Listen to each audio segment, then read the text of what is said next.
नमस्कार दोस्तों आज हम बात कर रहे हैं नेताजी सुभाष चंद्र बोस जी की।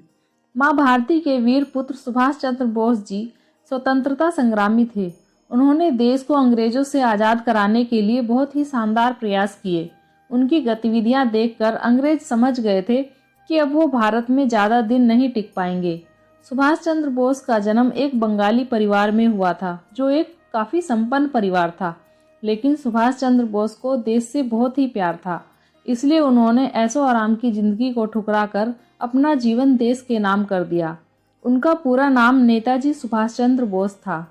उनका जन्म 23 जनवरी 1897 में उड़ीसा के कटक में हुआ था। उनकी माता का नाम प्रभावती था और पिता जानकीनाथ बोस थे। इनकी मृत्यु 18 अगस्त 1945 में जापान में हुई थी। सुभाष चंद्र बोस जी 7 भाई और 6 बहनें थी। वे अपने माता पिता की 9वीं संतान थी। वे अपने भाई शरद चंद्र जी के काफ़ी करीब थे। नेताजी के पिता कटक के एक मशहूर और सफल वकील थे। नेताजी सुभाष चंद्र बोस को बचपन से ही पढ़ने का बहुत शौक था। वे अपने अध्यापक के प्रिय छात्र थे।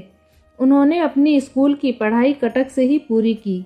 आगे की पढ़ाई के लिए वे कलकत्ता चले गए, जहां उन्होंने प्रेसिडेंसी कॉलेज में फिलॉसफी में बीए किया। उनके कॉलेज में एक अंग्रेजी प्रोफेसर था जो भारतीय छात्रों को बहुत सताता था। नेताजी हमेशा उसका विरोध करते थे। यही वह समय था जब नेताजी के मन में अंग्रेजों के खिलाफ जंग शुरू हुई थी।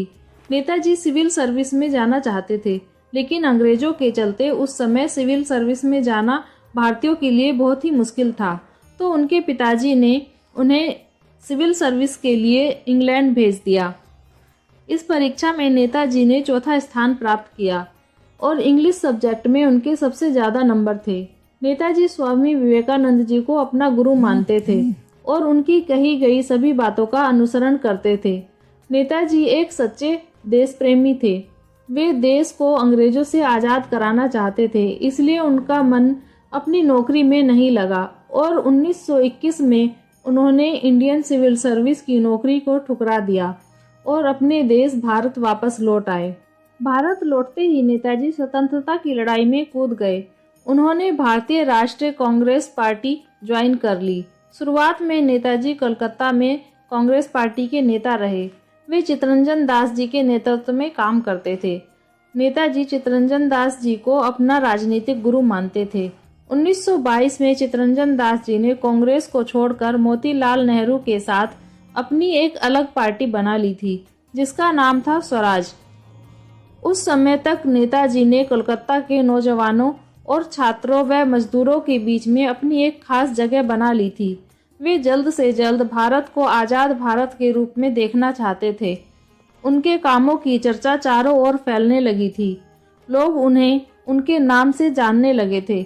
वे अपनी सोच के लिए एक यूथ लीडर के रूप में चर्चित होने लगे।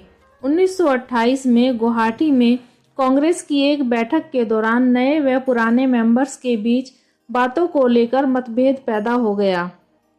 नए युवा अपने तरीकों से चलना चाहते थे, वहीं पार्टी के बड़ी उम्र के लोग ब्रिटिश सरकार के बनाए गए नियमों के अनुसार चलना चाहते थे। सुभाष चंद्र बोस गांधी जी के विचारधारा से बिल्कुल भी सहमत नहीं थे। उनका मानना था कि सिर्फ अहिंसा से आज़ादी नहीं मिल सकती। 1939 में नेताजी राष्ट्रीय कांग्रेस के अध्यक्ष के पद के लिए खड़े हुए थे। गांधी जी ने नेताजी के खिलाफ पटाभी सीतारमैया को खड़ा किया था, जिसे नेताजी ने हरा दिया। गांधी जी को यह हार अपनी हार लगी। गांधी जी इस हार से बहुत दुखी थे। जब यह बात नेताजी को पता लगी तो उन्होंने तुरंत अपने पद से इस्तीफा दे दिया था। विचारों का मेल न होने के कारण सुभाष चंद्र बोस जी लोगों की नज़रों में गांधी विरोधी होते जा रहे थे। इस सब की वजह से नेताजी ने खुद कांग्रेस को छोड़ दिया। आइए अब कुछ बात करते हैं इंडियन नेशनल आर्मी के बारे में। दोस्तों 1939 में भारतीय विश्व युद्ध चल रहा था। नेताजी ने इस ओर अपना रुख किया। वे पूरी दुनिया से अंग्रेजों पर दबाव बनाने के लिए मदद लेना चाहते थे, ताकि अंग्रेज जल्द से जल्द भारत छोड़कर चले जाएं, और उनकी कोशिशें रंग भी ला रही थी। ये सब देखकर ब्रिटिश सरकार ने उन्हें जेल में डाल दिया था। जेल में नेताजी ने लगभग 2 हफ्ते तक अन्न और जल को बिल्कुल नहीं छुआ। उनकी हालत बिगड़ती हुई देखकर युवा वर्ग में आक्रोश जागने लगा। वे उनकी रिहाई की मांग करने लगे। तब सरकार ने उन्हें कलकत्ता में नज़रबंद कर दिया था, लेकिन 1941 में वे अपनी भतीजी की मदद से वहां से भागने में कामयाब रहे। वे पहले बिहार गए, वहां से पाकिस्तान पेशावर पहुंच गए। इसके बाद वे सोवियत संघ होते हुए जर्मनी पहुंच गए, जहां वे वहां के शासक हिटलर से मिले। राजनीति में आने से पहले नेताजी दुनिया के काफ़ी देशों में घूम चुके थे, जिस वजह से उन्हें देश दुनिया की अच्छी खासी समझ थी। उन्हें पता था कि इंग्लैंड हिटलर और पूरी जर्मनी का दुश्मन था, इसलिए उन्होंने जर्मनी से दोस्ती का हाथ बढ़ा दिया। इसी दौरान उन्होंने ऑस्ट्रेलिया की एमिली से शादी कर ली थी, जिसके साथ वे बर्लिन में रहते थे। नेताजी की एक बेटी भी हुई, जिसका नाम अनीता बोस था। 1943 में नेताजी जर्मनी को छोड़कर जापान चले गए। वहां वे मोहन सिंह से मिले, जो उस समय आज़ाद हिंद फौज के मुख्य थे। नेताजी ने मोहन सिंह और राज बिहारी बोस के साथ मिलकर आज़ाद हिंद फौज का पुनर्गठन किया और साथ ही उन्होंने आज़ाद हिंद सरकार पार्टी भी बनाई।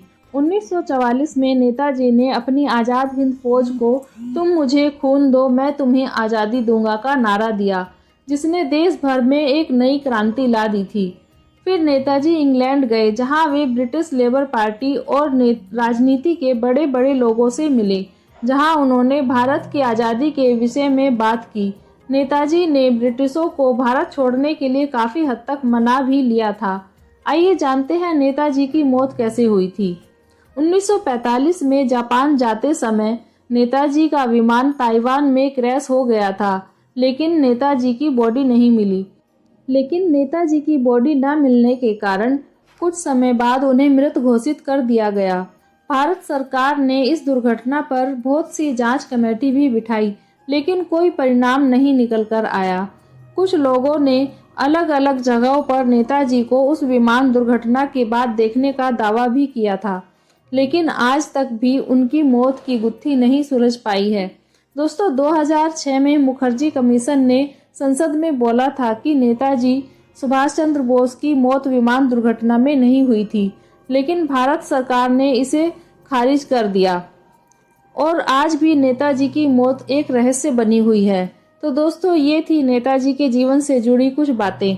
उम्मीद है आपको यह जानकारी अच्छी लगी होगी। तो ऐसी ही अच्छी जानकारी और जीवन में अच्छी बातें सीखने के लिए देखते रहिए हमारा चैनल सरिता महिवाल। जय हिंद।